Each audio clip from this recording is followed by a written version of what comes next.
Okay, in this video, we are going to learn how to multiply and divide complex numbers when they're in polar form, and also raise a complex number to a power when it's in polar form.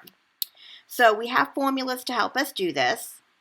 So if you look at the blue shaded box, if I have one complex number and I have a second complex number, if I want to multiply the two, z1 times z2, then I multiply the absolute values together, the r1 and the r2, and then I rewrite it in cis form, but by adding the two angles.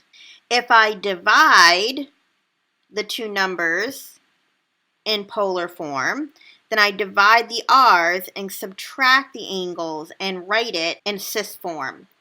Now, with the multiplication, the order doesn't matter in which we write theta 1 plus theta 2, because you can write 2 plus 3 is the same as 3 plus 2, and you're going to get the same answer. But with subtraction, you have to be careful. The angle that is associated with z1 comes first, and then you subtract the angle that's associated with z2. So it's angle 1 minus angle 2, where angle 1 is associated with the complex number that's in the numerator. So, in example A, it says find z1 times z2 given the two complex numbers written in polar form. So according to our formula, if we want to multiply two complex numbers, we multiply the r's. So I take the 6 times the 5, which is 30. And that's going to be cosine of an angle plus I sine of an angle. And to figure out what that angle is, if you notice, we add the two angles together from the two complex numbers. So I would have 40 plus 20, this 40 and 20. That would give me 60 degrees. So if I took this z1 times this z2, when I multiply them together, this is my answer. So looking at part B, we're going to do the same thing. I'm taking z1 times z2, so I want to take my r's and multiply them together. So that's 3 times 4, which is 12. And then what goes inside here is cosine of an angle plus I sine of an angle. That angle is whatever you get when you add the two angles together that are associated with each of those complex numbers written in polar form. So I have pi over 5, and I need to add that to pi over 10. So I need to make a common denominator. So I would have 2 pi over 10 plus pi over 10. So I would get 3 pi over 10 when I add them together.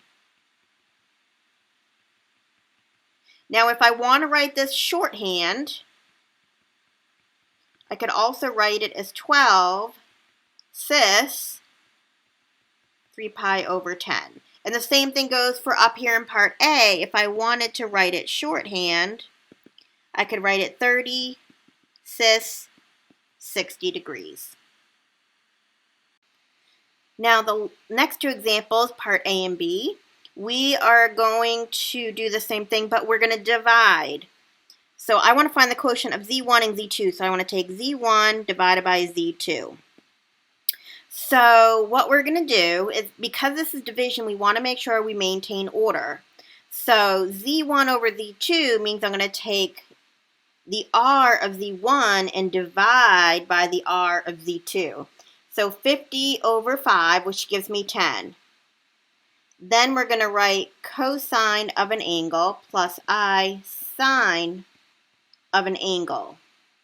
Now to get that angle, because it's division, according to the rule, we subtract our angles. And because this is division and subtraction, we want to make sure we maintain the order.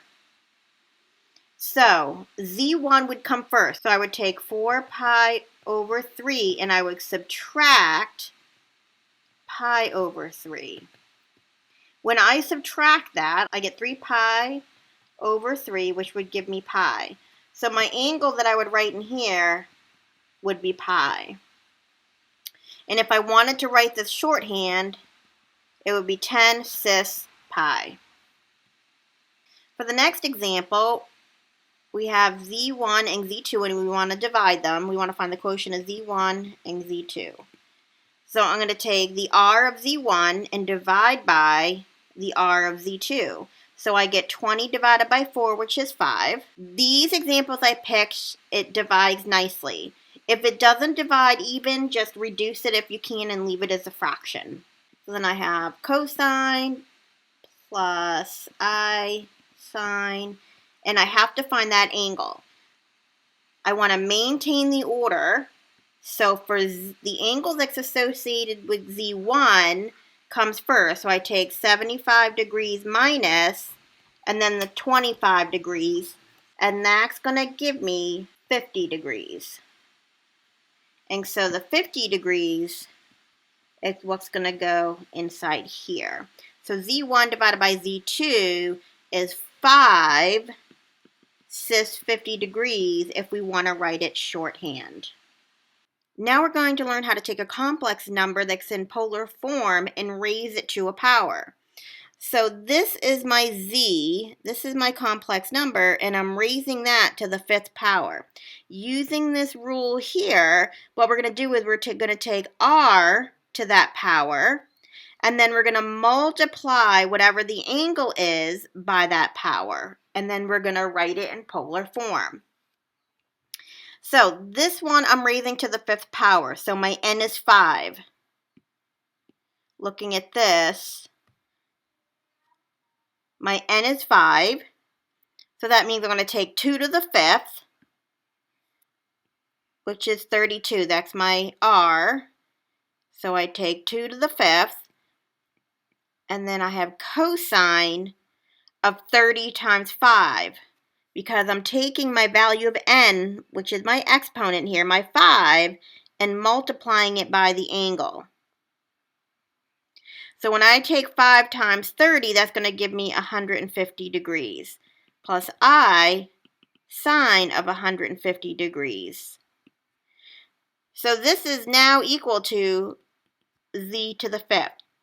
So if my complex number z, which is 2 cis 30, and I raise it to the power of 5, I get 32 cis 150.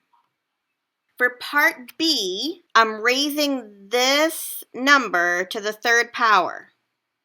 So I'm going to take 4 to the 3rd, which is 64. And then I take my angle, which is 15 times 3. So that gives me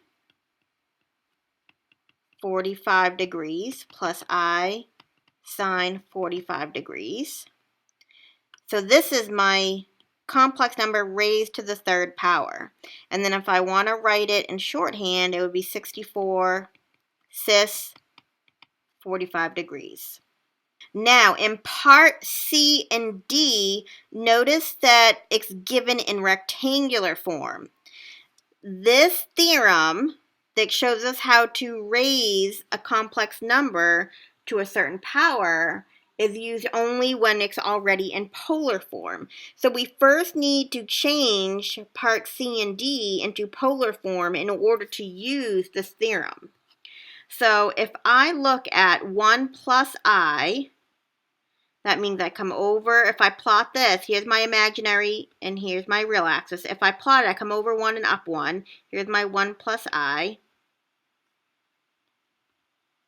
So I'm going to find my value of r by using Pythagorean theorem. So r is going to be the square root of 2.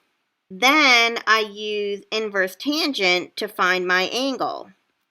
Inverse tangent, if this is 1, and this is the square root of 2, tangent is opposite over adjacent, so that's 1 over 1. So I'm finding the inverse tangent of 1, which is 45 degrees. Now, 1 plus I is in the first quadrant, so 45 degree works, and we don't have to change quadrants. So now I have my z. We're trying to find z to the 4th, and we know that z is the square root of 2 times cosine of 45 degrees plus I sine of 45 degrees. So now that it's in polar form, we can use our theorem and take my value of r, which is the square root of 2, and raise it to the nth power. In this case, n is 4. We're raising it to the 4th power. So I have the square root of 2 raised to the 4th power. That's going to give me a 4. And then I'm going to take cosine of an angle plus I sine of an angle. And that angle is going to be, because n is 4 in this case, and we're raising it to the 4th power, I take 4 times 45, which would give me 180 degrees. So this is our z to the 4th. Now we got to do the same thing for part D.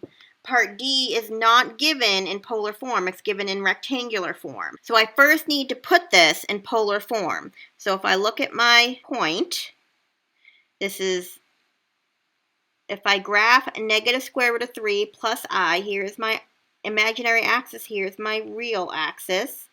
So I'm going to come over the square root of 3 to the left and up 1. So this distance here is going to be the square root of 3, and this distance here is going to be 1. So we're looking at something in the second quadrant. So we want to make sure that our angle matches up with something that's in the second quadrant, meaning it's got to be an angle between 90 and 180. Okay, now let's find our value of r by using Pythagorean theorem.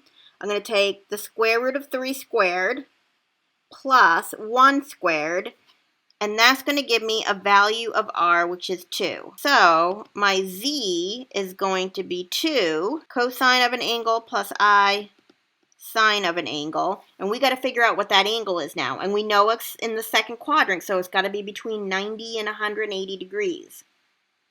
So we're going to do inverse tangent of opposite over adjacent. If this is my angle, opposite over adjacent, that would be 1 over the square root of 3. That angle is going to give me 30 degrees. So that means I'm 30 degrees away from 180 degrees when I sweep open this way. So that means my angle is going to be 150. So I'm going to now replace my angle with 150. So I have cosine of 150 degrees plus I sine of 150 degrees. And my value of r, we said, is 2. So now we have z, but we want to take z to the 6th power. According to our theorem, we take our value of r to the 6th power, and 2 to the power of 6 is going to be 64. And then I take 150 times 6, and that's going to be 900 degrees plus I sine of 900 degrees, because we take 150 times 6. And then if we want to write this shorthand, z to the 6th can be written as 64 cis 900 degrees.